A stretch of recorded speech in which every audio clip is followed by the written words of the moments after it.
तर आणखीन एक मोठी बातमी समोर येते। 1 कोटी महिलांना लाडकी बहिणीचा लाभ मिळण्याची शक्यता आहे। शनिवारी पहिल्यांदाच 2 हप्त्याचे पैसे हे एकत्र मिळणार। योजनेचा हप्ता जमा व्हायला सुरुवात झाली। केवायसी पूर्ण झालेल्या महिलांनाच हप्ता यायला सुरुवात झाली आहे। मी 2 दिवसापूर्वी सुरू केलेला आहे आणि लाडक्या बहिणींच्या खात्यामध्ये 1500 हे त्या ठिकाणी 2 दिवसातच पोहोचलेले आहेत आणि म्हणजे 1500 सुद्धा ते पोहोचवण्याचं काम सुद्धा प्रगतीपथावर आहे। मी सांगतो बघा, हे पैसे कोणाचे आहेत? माझे नाही आहेत।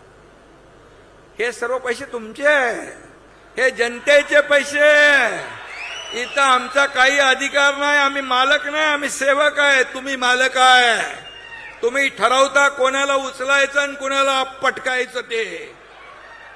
त्यामुळे या महाराष्ट्राच्या तिजोरीवर सगळ्यात पहिला अधिकार कुणाचा?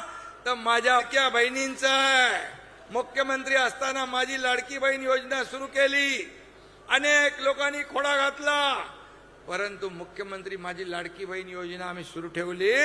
तुम्हाला मी सांगतो, कोणाचाही माईक आला तरी मुख्यमंत्री माझी लाडकी बहीण योजना कधीही बंद होणार नाही।